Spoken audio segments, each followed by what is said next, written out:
आम जनता के बीच रहकर सहज रूप से जो करते काम है बथनाहा के विद्वान युवा तेजस्वी विधायक अनिल राम है। नमस्कारम, नमो मिथिला में आपका स्वागत है। आज हमारे नमो मिथिला चैनल के एक ऐसे मेहमान से आपको मिला रहे हैं जो पहली बार चुनावी राजनीति में आए और बथनाहा विधानसभा में आज तक जितने विधायक बने उस सबसे ज़्यादा वोट से चुनाव जीते। और इनके साथ एक दो कीर्तिमान यह भी है कि यह हम समझते हैं कि मिथिलांचल में सबसे कम उम्र के विधायक बने। और योग्यता का जहाँ तक मामला है तो मिथिलांचल समेत सीतामढ़ी जिला में बहुत कम विधायक होंगे जिनके पास इनके तरह योग्यता होगा। आइए आपको हम बथनाहा के युवा विधायक अनिल राम जी से मिलवाते हैं और इनसे जानते हैं कि अब इनके विधायक बने लगभग 4 साल हो चुके हैं। 4 साल में इन्होंने बथनाहा विधानसभा क्षेत्र के जनता के लिए क्या क्या काम किया है, क्या क्या इनकी उपलब्धि रही है, इनसे हम बातचीत करते हैं। सर, नमो मिथिला में आपका स्वागत है। नमस्कार। देखिए, हम लोग जब जीत करके और जनता की सेवा के लिए आए उसी समय हम लोगों ने संकल्प लिया था कि बथनाहा विधानसभा को बेहतर बनाना है। बेहतर इन द सेंस जितनी भी जो सड़कें जर्जर थी, जो पुल पुलियों का निर्माण बाकी रह गया था होना, उस पर हम लोगों ने बहुत ज़्यादा काम किया है। आज आप चले जाइएगा बथनाहा विधानसभा में घूमेंगे तो आपको कहीं भी कोई भी, मैं छोटी सड़कों की बात नहीं कर रहा हूँ, ग्राम जितनी भी बड़ी सड़कों का निर्माण हुआ उसमें लगभग सारे सड़कों का निर्माण हम लोग करा दिया, पुल का निर्माण करा दिया, विद्यालय की स्थिति में हम लोग सुधार कर पाए। ऐसे अनेकों कीर्तिमान हम लोग स्थापित किए हैं। प्रखंड की स्थिति में हम लोग बेहतर काम किए, पंचायत सरकार भवन का निर्माण करा पाए, बहुत सारे अनुसूचित जाति टोलों में सामुदायिक भवन का निर्माण हम लोग कराए। तो ये सारी चीज़ है। स्वास्थ्य उपकेंद्र का निर्माण हम लोगों ने अभी तक 22 स्वास्थ्य उपकेंद्र से ज़्यादा हम लोग निर्माण करा चुके हैं। तो ये सारी चीज़ें हैं, हर एक स्तर पर हम लोग लगातार काम कर रहे हैं।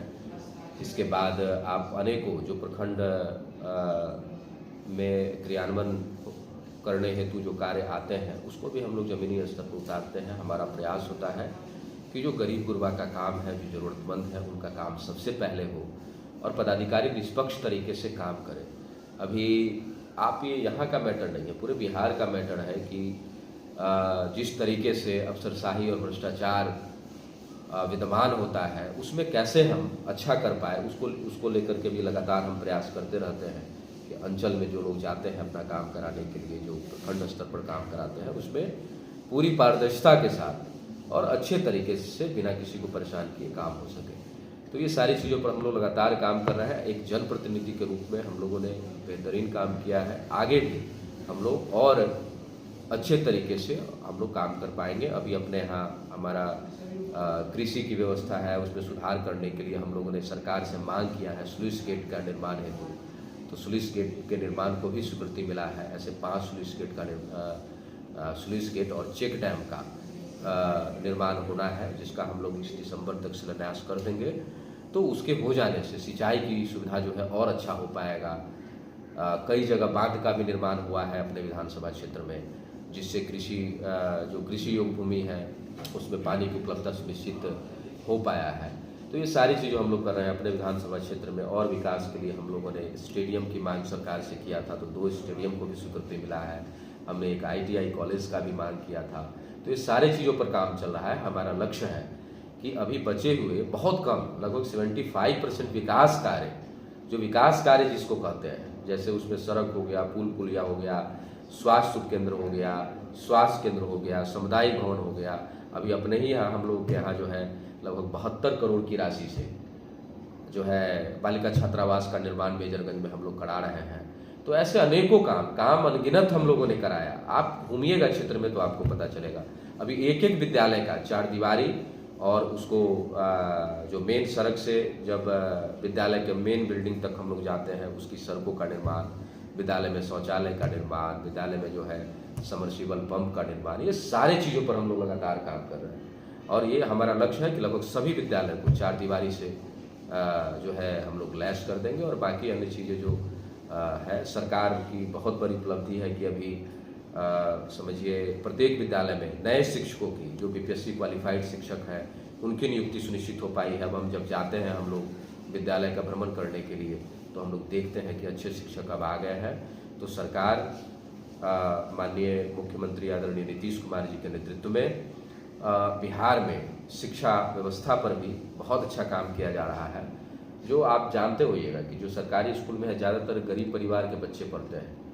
तो जाहिर सी बात है, अपने देश की जो आबादी है उसमें ज़्यादातर जो है लोग जो है वो गरीब परिवार से ही बिलोंग करते हैं। तो उनके बच्चे जो पढ़ लिख करके आगे बढ़ेंगे, जो सरकारी स्कूल से जो पढ़ते हैं, हम स्वयं सरकारी स्कूल से पढ़े हुए हैं, तो सरकारी स्कूल में वैसी शिक्षा व्यवस्था जब तक नहीं हो पाएगा तब तक जो है इस राज्य का विकास नहीं हो पाएगा। और इसको लेकर के सरकार जो है भारतीय जनता पार्टी और एनडीए के नेतृत्व में, माननीय मुख्यमंत्री जी के नेतृत्व में बहुत अच्छा काम हो रहा है।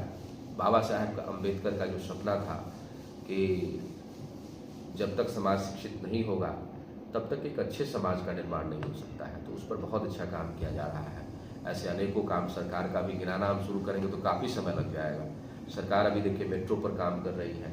इस देश के प्रधानमंत्री नरेंद्र मोदी जी के नेतृत्व में गरीब परिवारों के लिए आयुष्मान कार्ड दिया जा रहा है। हम लोगों ने पूरा पदाधिकारियों के माध्यम से पूरा कैंप लगा करके जो आयुष्मान कार्ड जो है गरीब गुरबा परिवारों को 5 लाख तक का जो है इलाज मुफ्त में दिया जाता है। तो ये सारे काम ही हैं। इसके अलावा जो है कई जगह पर कैंप लगा करके राशन कार्ड का भी निर्माण किया जा रहा है। लगातार हम लोग क्षेत्र में भ्रमण करते रहते हैं। उसके बाद प्रतिदिन यहीं बैठ करके हम लोग 11 बजे तक जो है हम जन समस्या को भी सुनते हैं। आम आदमी का जो समस्या होता है, चाहे वो दाखिल खारिज का समस्या हो, राशन कार्ड बनाने की समस्या हो, ऐसे कोई भी समस्या हो, जिला स्तर का हो, प्रखंड स्तर का हो, उसको दूर करने का प्रयास करते रहते हैं। तो एक जनप्रतिनिधि के रूप में हमारा जो कर्तव्य है उसका हम लोग पूरी निष्ठा के साथ जो है वो निर्वहन करते रहते हैं। अभी इस दिसंबर तक जो भी बचे काम है उसको हम लोग पूर्ण करा लेंगे, ये हमारा लक्ष्य है। हमने जनता से जो वादा किया था उसका लगभग 75% काम हम लोगों ने कर दिया है। ये आप जाइएगा तो आपको दिखेगा विधानसभा में। इसके अलावा जो बाकी 25% काम है जो हम आपसे चर्चा भी किए तो उसको भी हम लोग इस दिसंबर तक पूर्ण कर लेंगे। अभी हमारे पास समय है 2 महीने का, तो उसमें हम लोग सबको कर लेंगे। उसके बाद फिर आप जाइए फील्ड में, आप देखिए अभी बॉर्डर इलाके को हम लोग कितना सुदृढ़ किए। बॉर्डर इलाके में आप सोनबरसा से लेकर के मेजरगंज जाइएगा, उसमें 8 पुल का निर्माण हो रहा है। नेपाल से जब पानी छोड़ता था तो वो पानी जो है पूरा समझिए फसल को तबाह कर देता था। तो हम लोगों ने रखा वहाँ मेजरगंज सोनबरसा सड़क में जो है 8 पुल का निर्माण जो है वहाँ पे हो रहा है। सुपैना पुल वर्षों से 20-25 साल समझिए से जो है वो एकदम पेंडिंग में पड़ा हुआ था। लोग नाव के सहारे पार करते थे, फर्स्ट क्लास बन करके तैयार हो गया। धूमनगर डुब्बा पुल हो गया। ऐसे अनेकों काम का हम चर्चा करेंगे तो आप अभी थक जाइएगा। उसकी पूरी लिस्ट है हमारे पास, वो आपसे हम चर्चा करेंगे फिर कभी।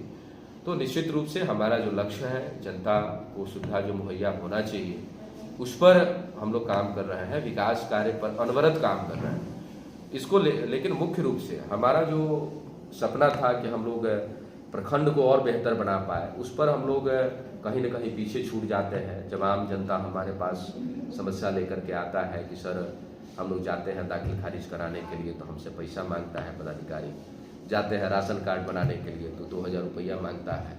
तो इस चीज़ पर हम लोग अमल करते हैं, पदाधिकारी को कहते हैं, उसको डांटते भी हैं, लेकिन इस चीज़ पर जो है उस तरीके से हमको आत्मसंतुष्टि हम लोगों को नहीं मिल पाया कि हम लोग प्रखंड को और अच्छा बेहतर कैसे बना पाए। तो ये सारी चीज़ें हैं, इस पर हम लोग काम कर रहे हैं और बेहतर बनाने का प्रयास करेंगे। जी ठीक है सर, आपका बहुत बहुत धन्यवाद। बहुत धन्यवाद।